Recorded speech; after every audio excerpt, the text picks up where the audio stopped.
So now it's time for debates. Don't be afraid, there is no time for questions now, but as you have may seen on the program, you will have the possibility to ask questions to the participants of the two panels. To do so, we won't give you the mic, but we prefer you to send your questions by WhatsApp. There is a phone number on the paper, on the document. So if you want to ask a question to one of the panelists, please send it by WhatsApp and we will ask them for you. So now it's time to welcome the first panelists regarding the first topic that we are going to tackle. And this topic is clearly in links with what has been discussed so far, to analyze the benefits of the current organization of sport in Europe. And to discuss this key topic, I will just ask to Merin Khan, our moderator, to come on the stage. Welcome, Merin. Thank you very much for being here. And I will also ask the other panelists, Mr. Kenneth Korsen, Assistant Professor and Sports Business Strategist at the University College of Aalborg, Mark Deutsch, Sports Sociologist and Professor, University of Brighton, and Mr. Jan Forrester, former Judge of the General Court of Justice of the European Union. Thank you very much, and Merin, you have the floor.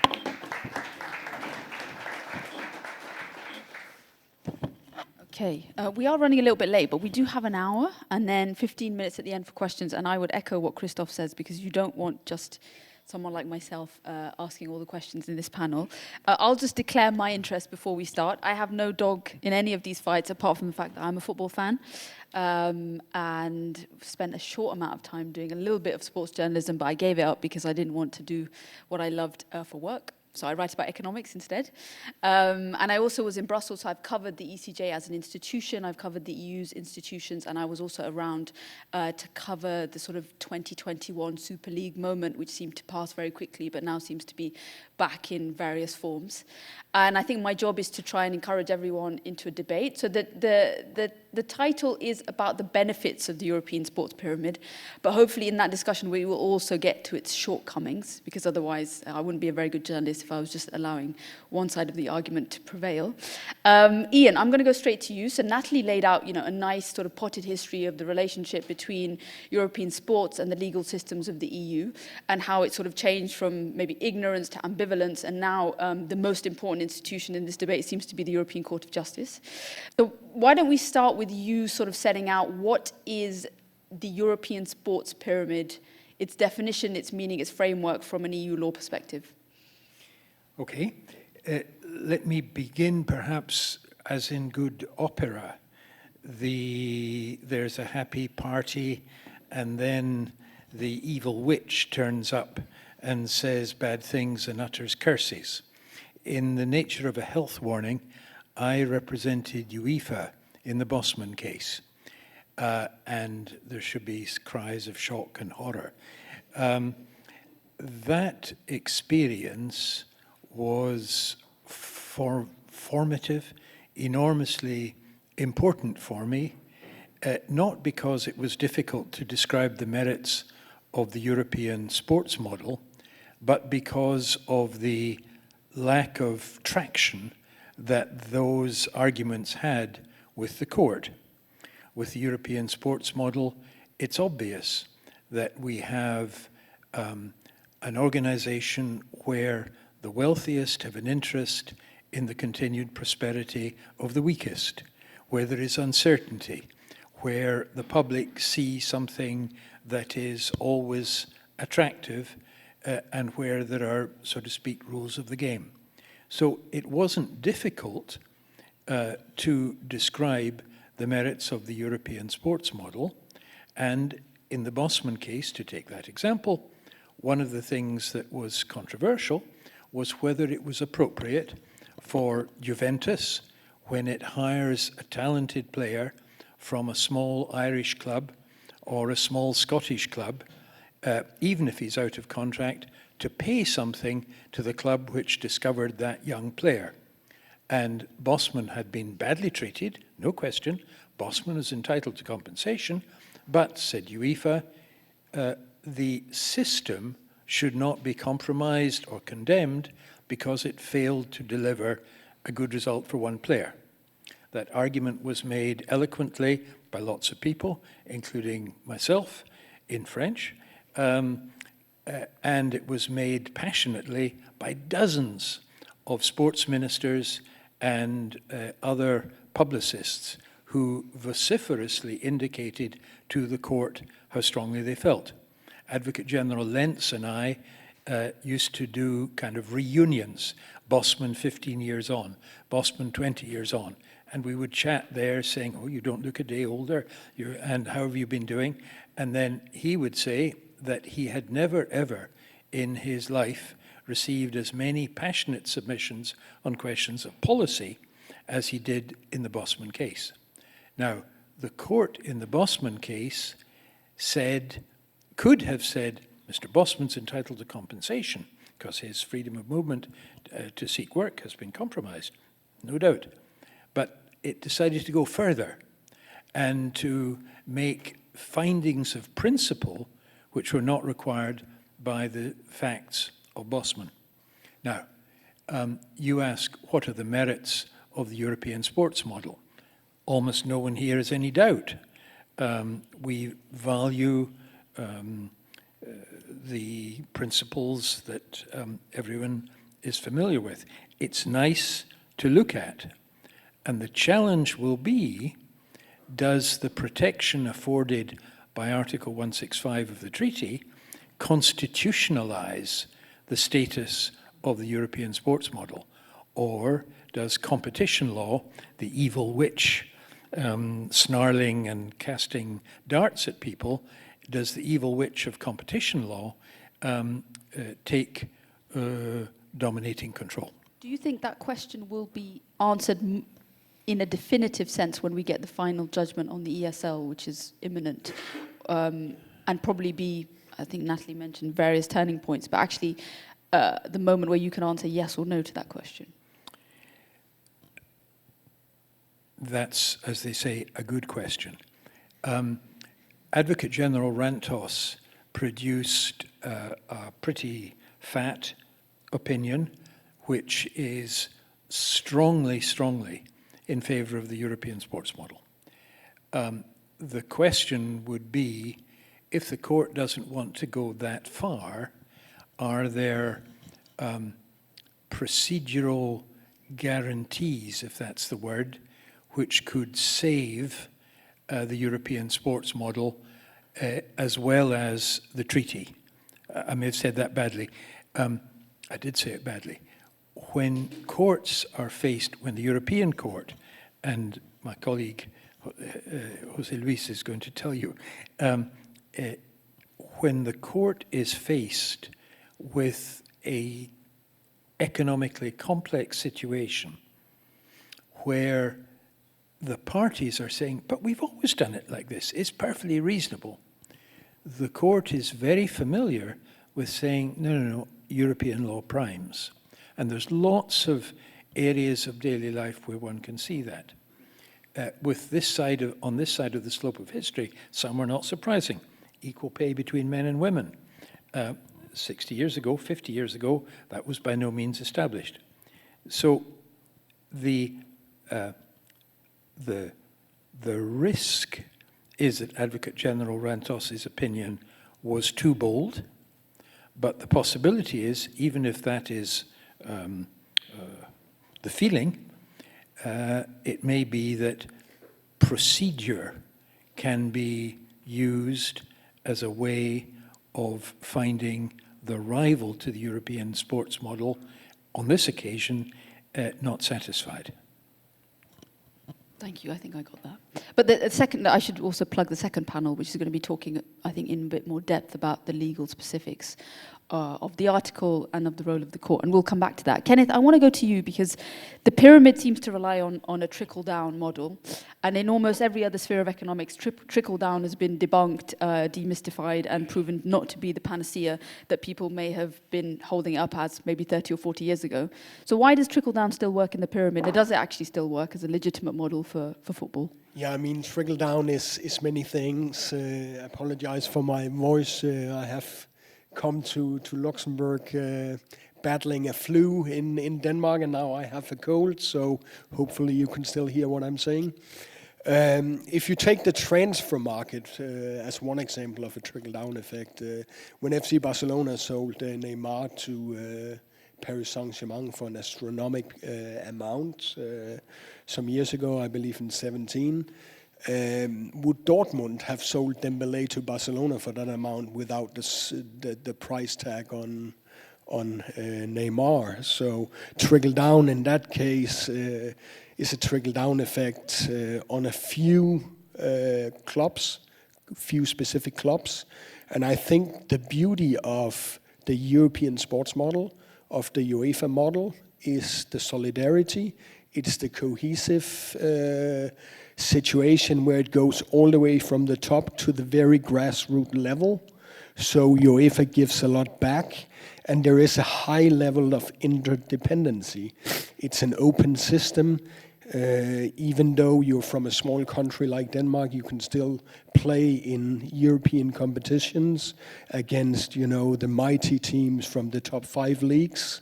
So I think UEFA gives a lot back to football, and it's also part of the European democratic model.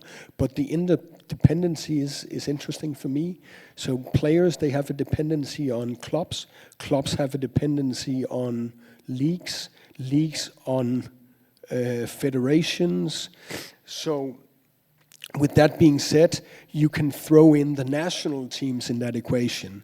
And I wrote in a book chapter about UEFA in a Routledge book for football business and management that came out in 2018, where I also interviewed some prominent UEFA people that, and that was back in 18, that I wouldn't be in fear of piracy leagues, because you've seen that threat quite often.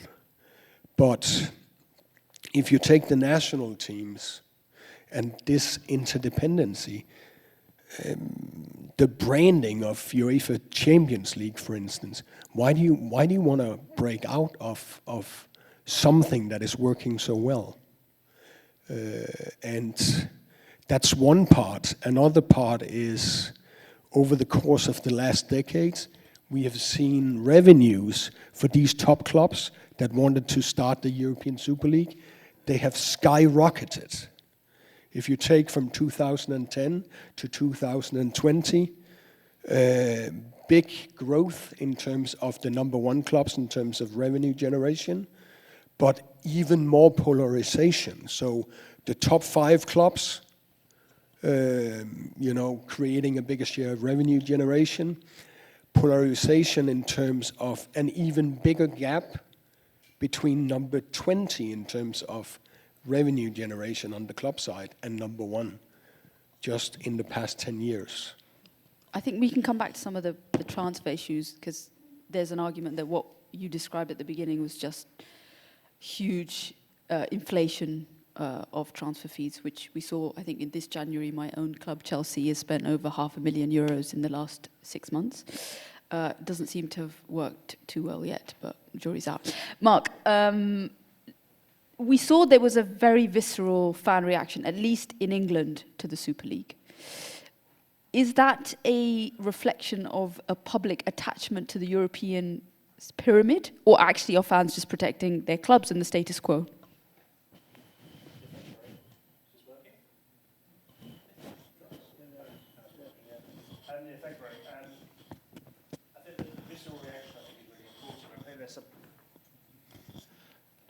Normally I don't need a microphone. I've got a very loud voice.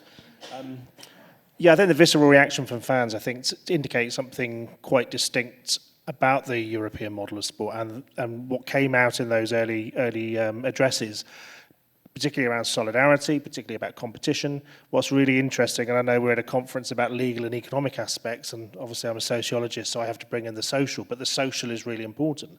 What was talked about by the first speakers was about volunteerism, about engagement, about solidarity. These are all social aspects. a gentleman from Luxembourg University was talking about the volunteers when he was playing in the 1980s, and they were from different migratory backgrounds, but it's part of civil society. 24% of Europe volunteers, 6% of that is within sport. That underpins so much about what is the football pyramid. So when you talk about, the top is very heavy and it's definitely getting skewed, and the trickle down doesn't necessarily work as much as it did, but that voluntarism, that civil society at the bottom is really what makes sport specific, the specificity of sport. And it's very hard to qualify or quantify that social aspect. Jean-Francois mentioned about how you, from an economic point of view, how do you marketize that? It's really hard.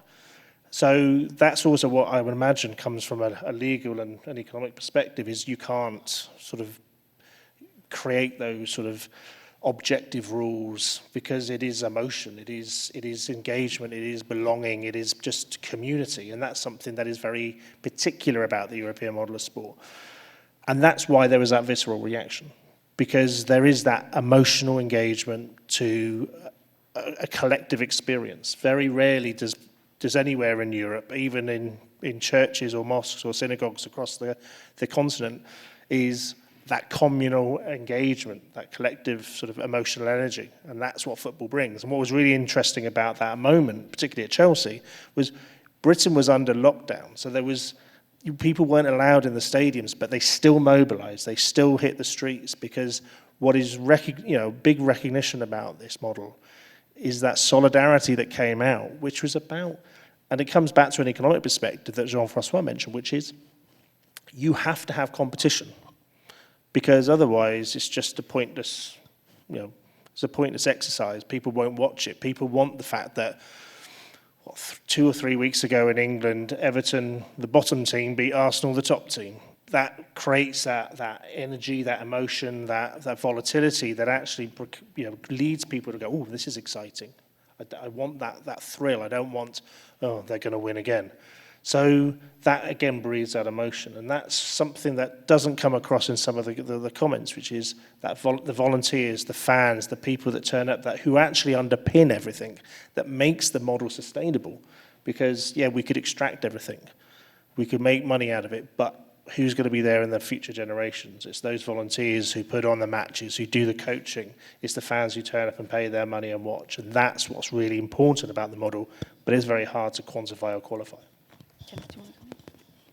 Yeah, and just to comment a little bit about that, because totally agree, the cultural piece is very important here as well.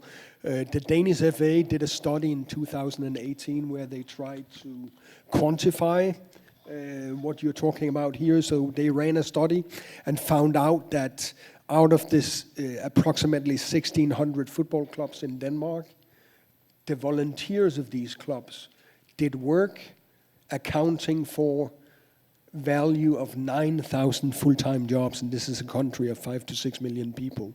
So I think, are we willing to sacrifice the centerpiece of European culture and just give that away to private equity investors?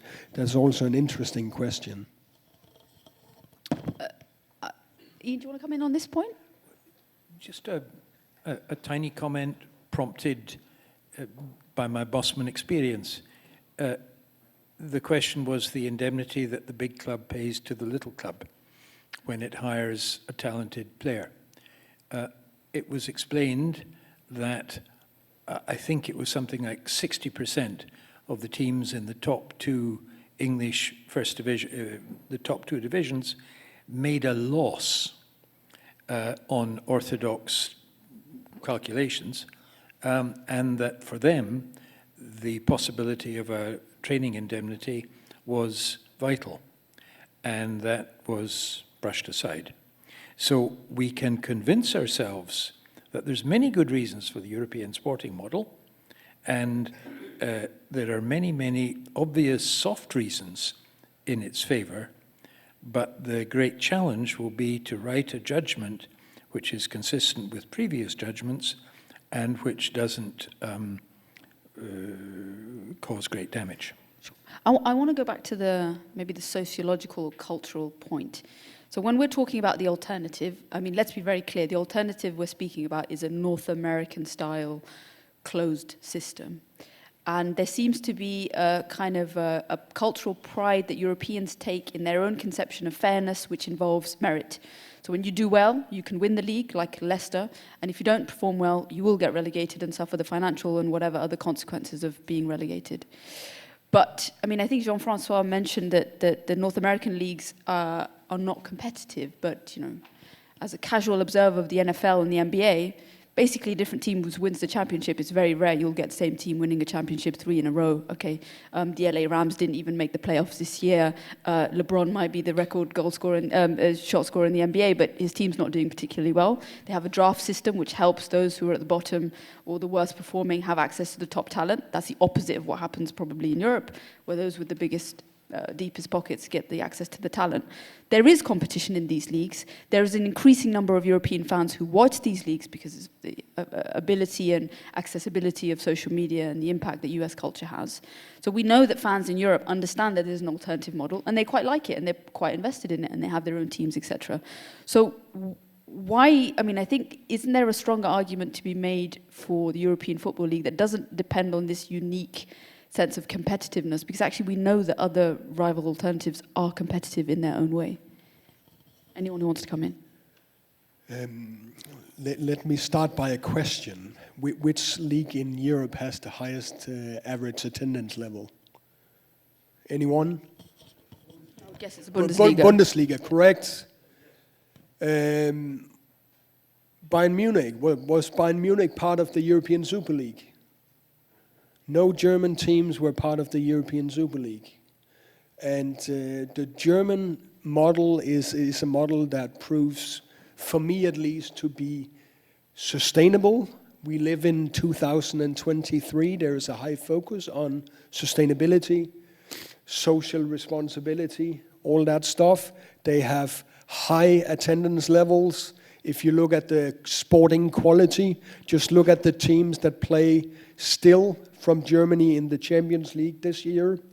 They do extremely well in terms of what they call fan welfare maximization. So nurturing not only the sporting quality, but also the relationship to the fans. They have the 50+1 rule that protect against foreign ownership. That works well. And we have seen that when some teams and team owners have tried to fight that. Martin Kind in Hanover is one example. Fans would protest against that. And they have another thing that I think is very important. So we talk about competition here. And top football is characterized by high competition. But at the same time, we also have what is called co-opetition. So we are also dependent on our rivals. So when Borussia Dortmund was in financial problems, when FC Kaiserslautern was in financial problems, who came to rescue them? Mighty Bayern Munich. So the German model is, for me, a very solidary model. It's a model that works extremely well, also from top to bottom. I think we have a great sports model in Denmark. We also have a great football model in Denmark. 4% of our population is playing football in Denmark. Germany, much bigger country, 82 million people, but 80% of the population takes part in football. So numbers are also relative. So I think the German team staying out of the European Super League proves as a very strong label. Mark, the German model is not the model replicated across different leagues. The English one is probably the one that it seems most iniquitous. What are the ways that can be fixed? Without thinking about changing ownership rules, and going full Bundesliga, because that doesn't seem to be anywhere near close to reality in England. Well, I think part of this is always about political will. Like most things, it's whether, one of the things that sort of characterised, Natalie mentioned about pendulum swinging. Partly, I think there's always been what we've got to recognise that football and football governance is about competition as well. And I think that pendulum can swing. The Premier League came about because of basically a power battle between the Football Association and the Football League. There is a power battle between FIFA and UEFA and the clubs. There's always a power battle, and that's sometimes where the chinks come in, the breaks, maybe the opportunities, the businesses come in. But ultimately, that's then down to political will about bringing in the governance structures that will support that. And in Britain, for example, there was the Prime Minister before the last Prime Minister suggested about having a fan-led review, which became pretty much a governance review, which wasn't always just about fans. But actually bringing in the fans' perspective is one of those areas about recognising stakeholders. And I think that's the key thing here is when the discussions are made, when policy is made, even at a European level, who are the people that are consulted? Is it the commercial partners? Is it the federations? Is it the clubs? Maybe even FIFPro and the players. But actually, what about the fans? What about the volunteers? All those people who effectively are keeping this mighty pyramid standing up. And as we know, the stronger the foundations, the stronger the structure. So one of the ways I would suggest is how we can improve this without changing the structures of the governance is about listening to fans, about listening to volunteers and saying, okay, you are part and parcel of this pyramid, you are part and parcel of this model. What are your voices? And that's partly why the European model is so important, because it's part of civil society. Volunteering has been shown that it actually engages us democratically. It's part of democracy. It's part of us engaging with our communities. It's part of us meeting people who might be different. Kenneth said about there's competition, but there's also cooperation. Football is a strange ritual. Is that it brings people together, but equally divides them. Sometimes it divides us on nation states. Sometimes politics do kick in, and it's based on race or gender where we get divided. But equally, even if we hate the team opposite, we're still sharing that same ritual. We're still doing the same sport, the same activity. Across Europe on a 3 o'clock on a Saturday or 4 o'clock on a Sunday, millions of people are doing exactly the same thing, either watching or playing football. And it's that bit that we have to recognise is the bit that brings people together. And those people that make that are the fans and the volunteers who we should be bringing into those structures to say, right, what's your voice? What's your opinions? Thank you. Ian, I want to talk about the court as an institution and how exposed it is to public opinion, to political atmospheres. So maybe in the Bosman case, I mean, I wasn't really around, but I can imagine that it was not something that before the judgment happened, your average football fan was speaking about in the pub or willing to go and pick it outside their stadium for. But we saw that with the reaction with the Super League, that this is very much in the consciousness of sports journalists, of football fans, of politicians. What does that do to the court, and how immune is the court from all of these political, this public opinion? The court reads the newspapers. Luxembourg is a country which is in some ways a kind of fairy tale country in the mountains. The judges live a somewhat cloistered life. We're protected and well looked after and so on. So a bit isolated, and it's better that the court is in Luxembourg than if it were situated, say, in Brussels, the Washington of Europe. It is accustomed to being unpopular, and it's accustomed to disagreeing with one or several member states. Sometimes there are member states on one side and on the other side. So the court isn't surprised when member states express strong opinions. That said, the court does sometimes go in the wrong direction and then correct itself. Not often, but it does happen. And that happens in competition law, happens in other sectors that the court addresses. So it's not the case that the court produces a judgment to please the Daily Express or L'Equipe or La Stampa. That said, the court produces unanimous judgments. And if the judge is in the panel, then the judge, even if in the minority, will sign. But in the process of negotiating what the judgment will consist of, the judge in the minority will often say, okay, I can go along with it, but please, you know, there is a concern. Would you give me this paragraph? And that paragraph gets inserted. And the challenge for court watchers is to read the entirety of the judgment in a balanced manner.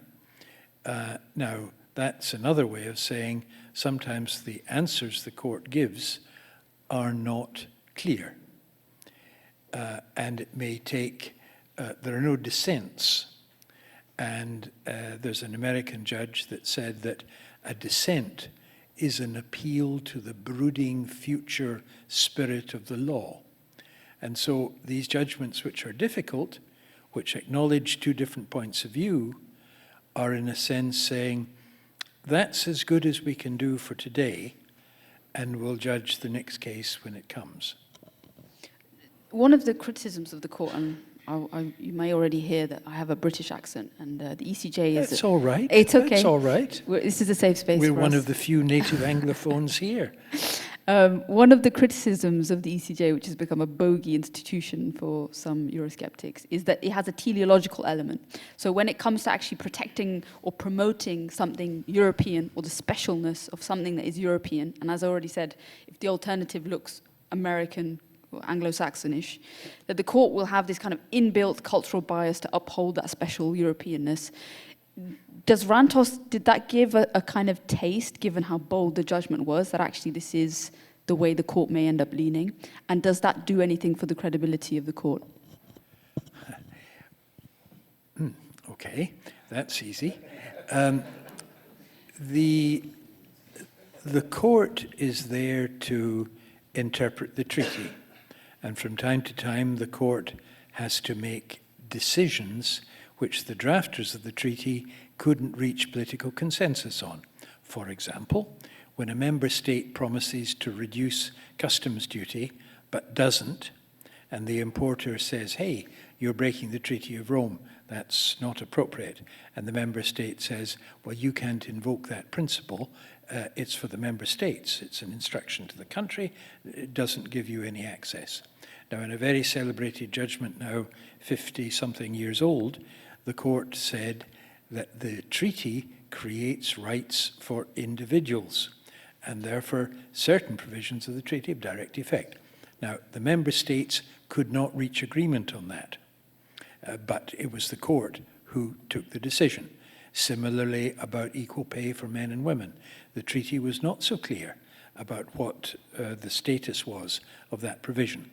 So to say that the court has a teleological mission, yes, in a sense it does, because it's there to make sense of the not always perfectly clear European treaties. But it's not composed of raging nutters like Captain Queeg in the Caine Mutiny, who steers towards catastrophe. It's composed of people who are professionally rather conservative, intellectually curious, with really good legal staff who stop them from doing stupid things, and I speak from experience. But when a controversy comes, the court has to decide one way or another. And in the case of Bosman, the court decided to disregard, if that's the word, the strong representations of the member states.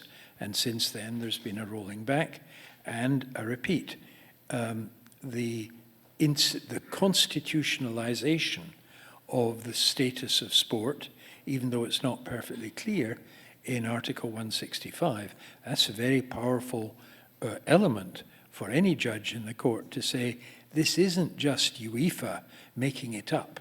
This isn't Benoit Keane being eloquent. This is something which has a constitutional root to it. And I think that should be the solution to the difficulties the court experiences. Kenneth, I want to talk more, you're an economist, I want to talk more about maybe the specific financial benefits and drawbacks of having the system we have now. I mean, it's very commonly known that I think in the English Championship, if you get promoted, it's the most lucrative game in world football, given the windfalls you can generate by being in the Premier League. What is the level of financial volatility that comes with having a pyramid system where clubs' performance their performance results in their financial success or otherwise? I think the biggest financial volatility is overspending.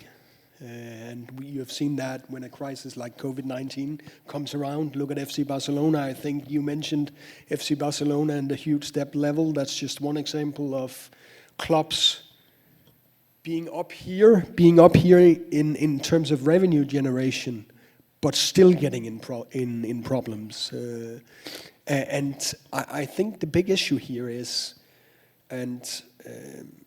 I emphasize that we have seen a lot of growth in football in terms of revenues over time, but we still see clubs overspend because there is the winner takes it all principle. So at the end of the season, there's only one winner, but you may have more teams spending to win. So players, agents taking too much money out of the system. So there's a fine balance here, but it also comes down, for me at least, to the question, is this about the sport of sport or the business of sport? So why are we passionate about football? It's not because of the business of football, it's because of the sport of football. If you take the North American sports economic model, it's very different. It's very centralized. The NFL, it's a great business. They have a TV deal which is much bigger than the Premier League. But then you had the case of Colin Kaepernick, one of their own heroes. So he was not good for the single entity of the business of the NFL, so they excluded him. And that's what may happen when, sport is a business and sport is not a sport. So again, coming back to the solidarity, I think everyone can participate in European sports. But it's not only about spending money, it's also about spending money wisely. Manchester United is another example. They are not doing as well as they did under Ferguson. United's best season is in 1999, and it was a season when Manchester United won the treble based on the class of '92. So a class of players that came up through the academy. You can say the same for Guardiola's Barcelona team. Xavi, Iniesta, and the likes of those players coming up through La Masia. So if you can produce your product with that quality, but do it with the right economic efficiency and also the right organic growth and cohesion, then you can win big titles, and you can also get in a situation where it's good for your business. Mark, we've spent a lot of time, you come in on that point, and also just I want to add, we spent a lot of time talking about the highest level clubs, the elite clubs, the ones who want to join a Super League. Maybe you could give us a sense of what it is at amateur levels, non-league levels, actually the bottom of the pyramid, and are they satisfied with how the system works for them? Yeah, that's a really good question, because I think that Joel said about solidarity is the fundamental principle, and I think that's something that was jettisoned by the Premier League in '92. The whole premise of the Premier League was that they wanted to keep the revenues that they generated from television for themselves, with very small parachute payments coming down, which doesn't really filter through into the local FAs and into the non-league. But then coming back to your earlier point about volatility as well, is yes, there is a volatility, but that's equally about management as more than the volatility of the competition. But one thing we should say about volatility is that these organisations that we call football clubs have been in existence for over a century. Some formed in the 19th century, some in the early 20th century, and they're still going.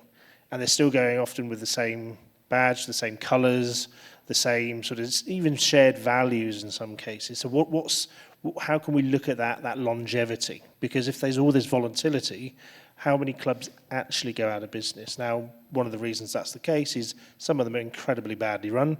I was talking to Matteo earlier about, like in Italy, we've had clubs like Napoli, Fiorentina, Parma go bankrupt and come up through the leagues.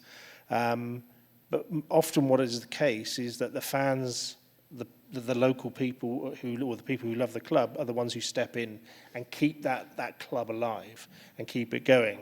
So owners may come and go and players may come and go, but actually the people that tend to be there for a lot longer are those people who volunteer at the club or who are the fans. Now, at the lower leagues, I would say that's absolutely the case.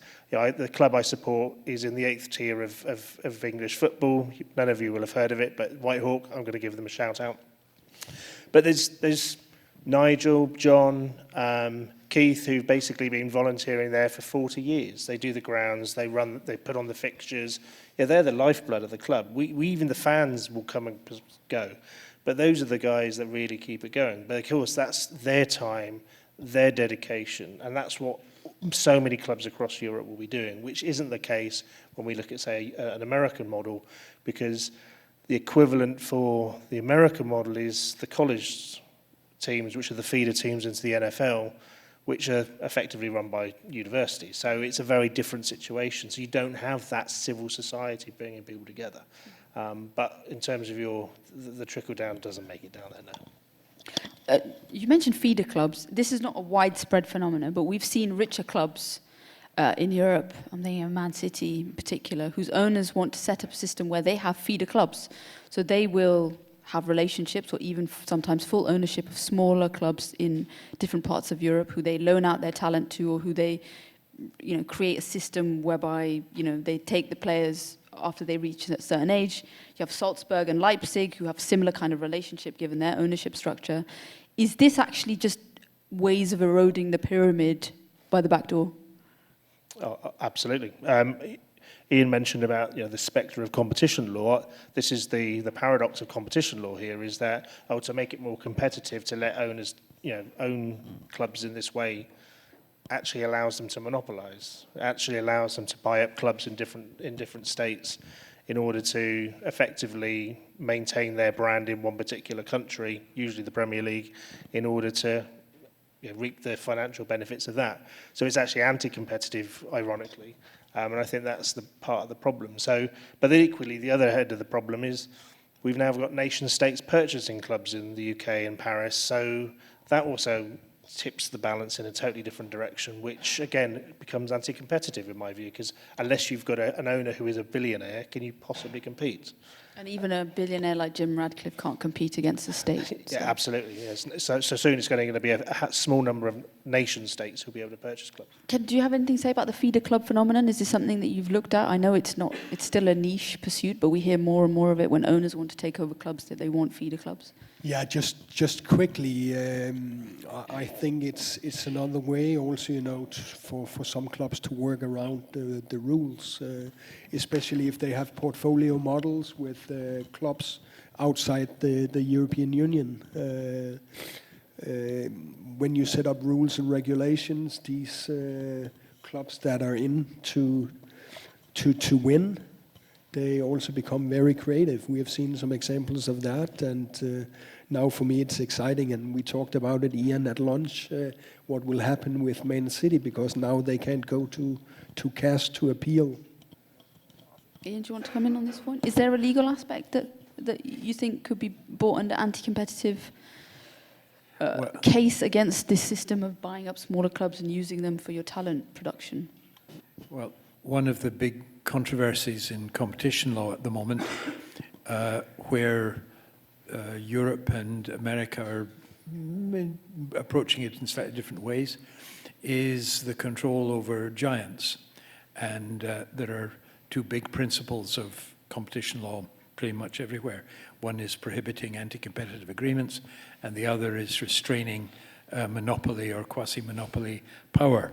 And on one side of the Atlantic, it's should Amazon and Google and Meta be subject to constraints because of what they are, just as much as because of what they do. Now, I would have thought that arguing that football clubs are in a dominant position, that's good try, but at first blush, I'd be a bit skeptical. I'd maybe add just one thing more generally. We've been talking at the moment only about football. Now, football seems to me a particularly good candidate for the European sports model. And I would say it's a better candidate than, for example, disciplines where the contests, the individual contests, can be arranged in very different formats. So cycling, skating, equestrian, horse jumping, you can imagine lots of different styles of organizing these events. And I can imagine more situations where the European or national organizer says, no, we're not going to allow that. That prohibition might seem arbitrary, could be maybe challenged because they would be exercising arbitrary, unreasonable hostility to 10-minute or 10-hour cycling contests. By contrast, in football, it's got to be a game of so many minutes. It's got to have 11 players on each side. The variability is limited, and therefore I'd have thought that the argument, this is the only way that it can be done, is more convincing in football than, for example, in other sporting disciplines. You mentioned, just going back to football again, you mentioned that it's difficult to argue that clubs have monopolistic power, but isn't UEFA just a de facto monopoly of football in Europe? It's a monopoly in the same way as Swiss railways are a monopoly. That doesn't make it bad. It makes it, the state is a monopoly, and European competition law is kind of unique in the world in that it applies to the state. So the state isn't immune by saying, oh, we're the state, you can't touch us, which is the case in the United States, the individual states. So I'm not so impressed by suggestions that the sporting federation in itself, because of its status, is unlawful. It has to be judged by the reasonableness, propriety, fairness, proportionality of what it does. But yes, it's held to it should be held to high standards of fairness, transparency, and all those good things. The kind of riposte from the Super League advocates is that they will not have a closed system of just 10 or 12 clubs from Europe, but we've heard more recently that this could be expanded to 40 or 60 clubs, and it would actually be a tiered system of having leagues, 3 or 4 of them, and there could be internal competition between them, and that could coexist in a UEFA model. What do any of the panelists think about the sort of Super League 2.0? Short answer, I don't believe in it. And I said it back in 2018 in a book chapter. Still stand there. You don't believe in that it will happen, or you don't believe they can coexist with... I don't believe it will happen. So I mean, the spectre of the Super League has been here since the 1960s. It was first discussed then, and that's what I mean. It's the nature of football is a competition, and this is one of those competitions. It's going to constantly be used, utilising a similar sort of political similarities. Britain always used withdrawing from the EU as a stick to beat the EU with, and then they actually did it and then screwed themselves up. And potentially this is the same situation with the clubs, is that they'll use this as, and the Champions League reforms that will kick in next year. That power was those clubs use that power to try to get more games, more television revenue, more opportunities to progress, to iron out the fluctuations, the volatility, so that they would guarantee getting through. The Champions League itself is already an opportunity. UEFA giving power to the clubs by saying, well, we'll give you a league structure and an opportunity, therefore, to get through. So that means that you can effectively, budget accordingly, buy the players, and are more likely to get through, so therefore you'll get more revenue at the end of it. And that's why we've got this dominant structure, and that pyramid's very top-heavy. But the Super League, one of the challenges I always had when it was discussed in England was it was called the European Super League, and it's not. It's a Super League. They called it the Super League. The clubs at this point in time might be based in Europe. There's nothing to stop them playing games in, as they do with the Spanish Super Cup, playing in Saudi Arabia, or including, say, Brazilian teams into the Super League and making it a global league. And that ultimately potentially is where the challenge comes in, because that's where like FIFA might sort of go, actually, this is our opportunity to get into club football. And then you create a very different model. But ultimately that, again, is undermined by the fact that I'll sort of challenge Ian a little bit on, I completely agree about you can put on a different cycling tournament in different ways. But football can be played in different ways. It can be played five-a-side. It can play futsal, beach football, etc., etc. And this is about the sustainability of football, which is if young people aren't playing 11-a-side football, does that mean that there's players who's going to be playing for these teams coming up through?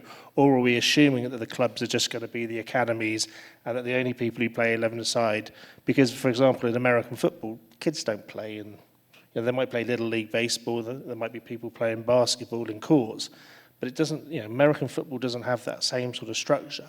And that might be the danger with football, is that we'll get more and more people playing 5-a-side, 7-a-side with their friends, playing futsal, but they're not going to be playing 11-a-side, which then threatens the very sustainability of all the other teams that aren't in the Super League, because there's just no players playing those sports. Yeah, in the same book chapter that I was referring to, I talked about the Holy Trinity, and football is a religion here in Europe. And there is a coexistence between federations, leagues, clubs, and fans. I wrote here that they bear or lift common responsibilities to shape the quality of the overall product. So with that being said, why not try to create a bigger cake together instead of breaking out? That's still what I don't get. Also because these top clubs that wanted to be part of the European Super League, they have also gained a lot from playing in their domestic leagues, from being part of the European ecosystem. But I was pretty straightforward before when I said, I don't believe in the European Super League. I don't believe it will happen. And what we saw was that the German clubs was not part of it. The English clubs were soon to say, we break out as well.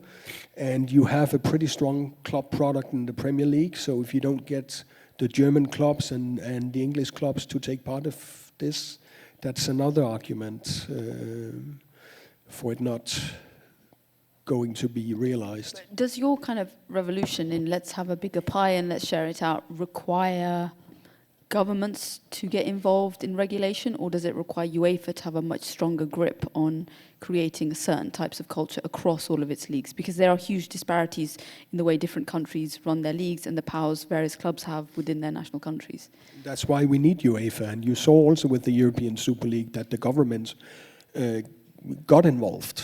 So with UEFA, with the national FAs, we have the backing of the national governments. But is UEFA making the system less iniquitous? What is it doing right now to make your kind of vision of a more fairer system happen? You have seen a Champions League where the sporting product has become better and better over the years. You have seen revenue generation go up. So it's a very, very strong product that they have now. They've had the same theme song for many years. They played at the same time, 2045 Central European time. I know they changed that, but they have an extremely strong brand. And the real strength of any sports brand is to be found in consumers, the people that consume and adopt the brand. So I think it speaks for itself. The one thing I'd say about UEFA, though, is that it's part of the governance structure, and actually the European model of sport is about the primacy of national federations. And some of these issues are actually coming from within national leagues. So the Premier League they could do solidarity payments. That used to be the case with the Football League. The Premier League decided that that's not what they wanted to do.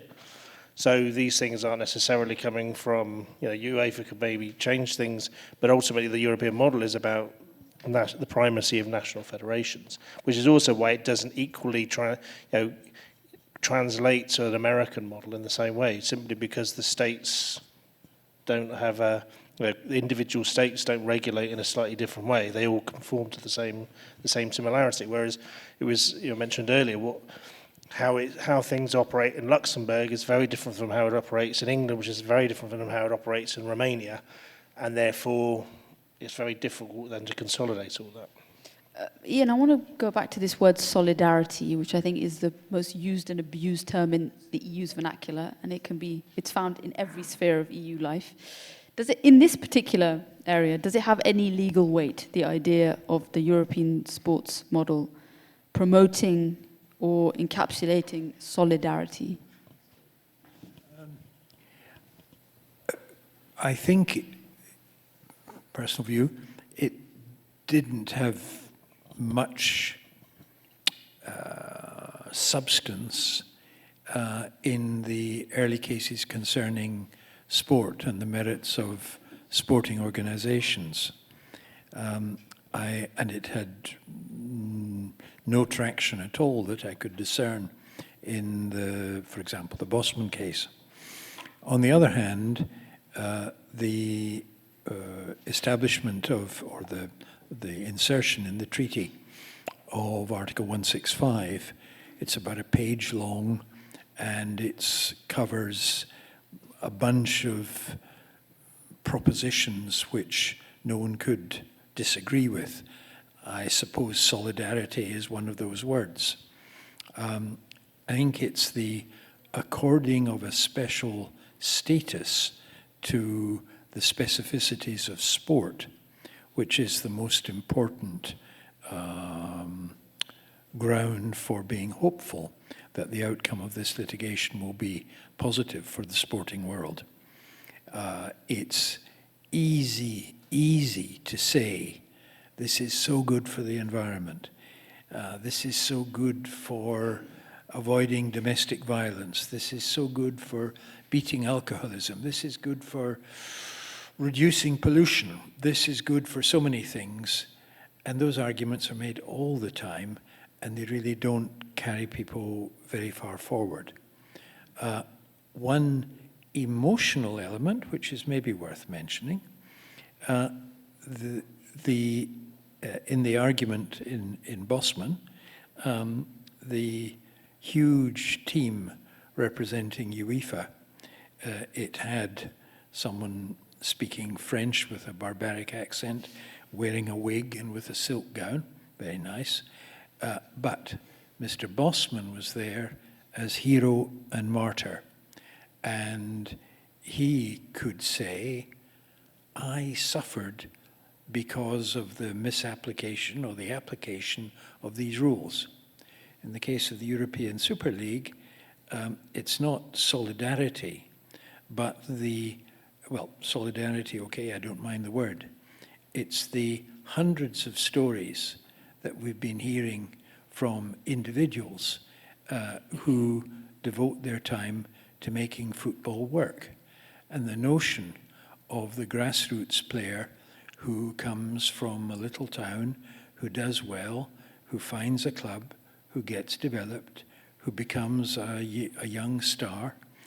I have in my family a spectacular athlete, a rugby player, who's become famous now, and he's now playing for a French club. Now, that's an extraordinary, charming story, and that is, for me, more compelling than we can make more money this way. And slogans like solidarity, yeah, okay, grassroots, okay, I'm not opposed to them. But I think it's the aggregation of personal testimonies which will maybe push the court in the right direction. I'm not going to ask you what the right direction is, but we'll let everyone guess. I think we've come up to the hour, so now it's Christoph's job to curate the questions. Yes, thank you very much for your debates. It was really interesting. We had some questions on the WhatsApp feed, so don't hesitate to ask questions via and through WhatsApp. I have selected 3 of them, one for each of you, but maybe it's my selection, so feel free to interact. The first question is coming from Romain Poirot, who is a scout in professional football, and it's for you, Marc. From a sociological point of view, what would football be like in the world of the European Super League? And more precisely, what is the current fans' point of view regarding the updating project presented 2 weeks ago by A22? By A20? The company who is managing the Super League, I guess. Yeah. I think, it's very hard. It's very interesting when Ian talks about the stories, the aggregated stories of individuals sort of telling those emotional stories. I think that's one of the failures of the Super League, is that they haven't actually really told us very much. I mean, the whole thing was a debacle from start to finish.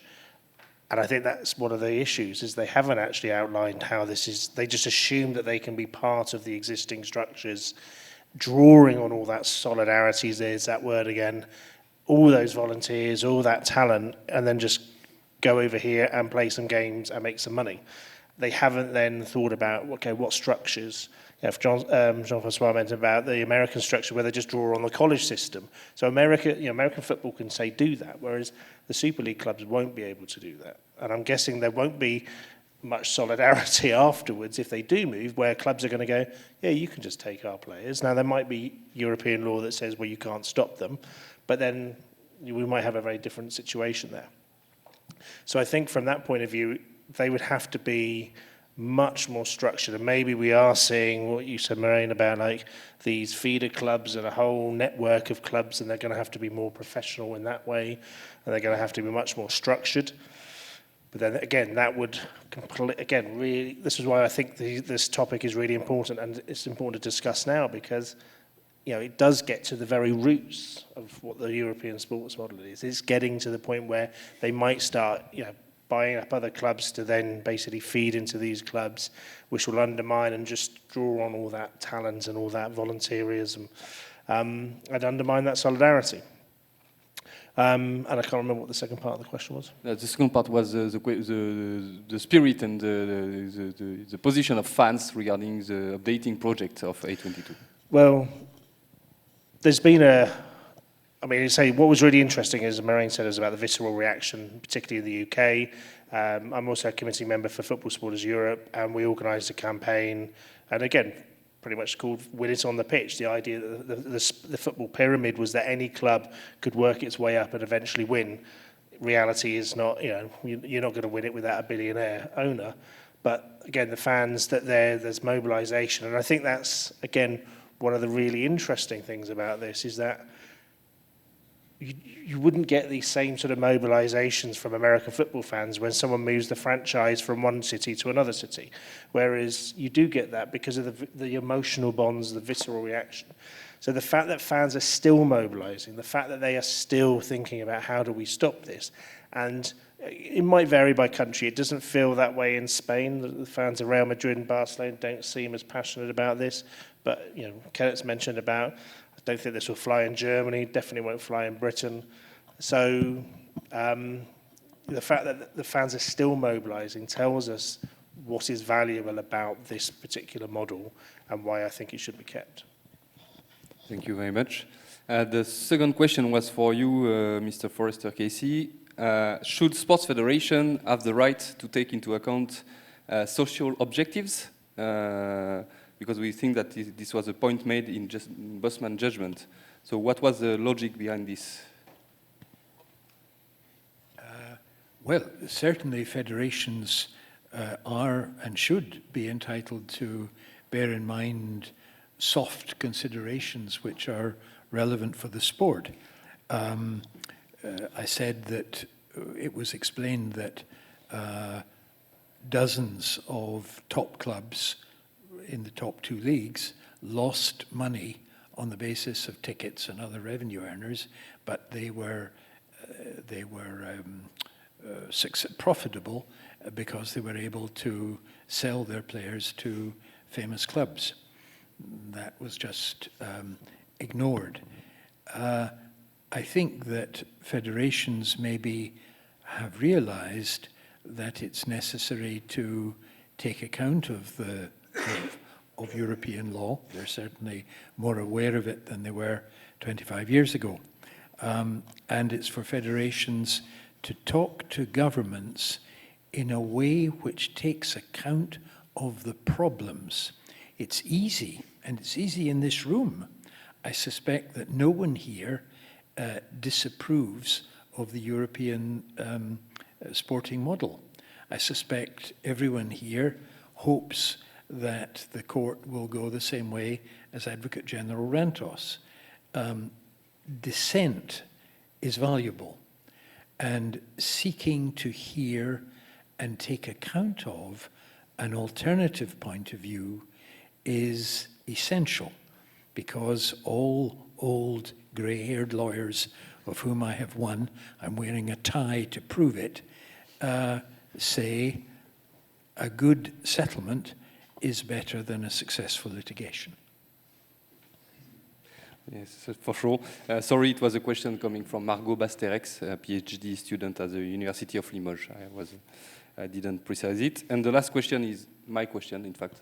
That's my privilege.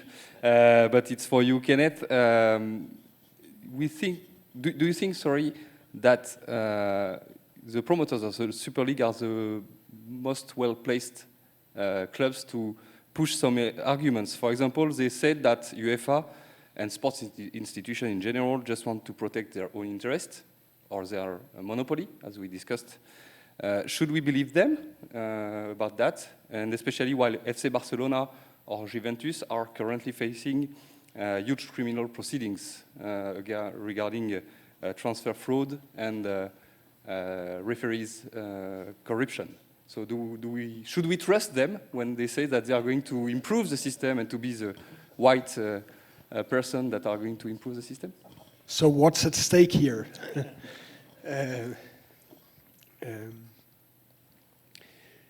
It's about selling. It's about getting something. It's a legal war zone. So they do everything they can to win. So you will get a lot of arguments, and they are attacking, like I said in the beginning, a centerpiece of European culture, which still, from my point of view, will be a difficult battle for them to win. So I believe that we will hear a lot of things that we need to take with some consideration. Okay. Thank you very much. Thank you. That's time for coffee break, and then we will have the second part of the conference.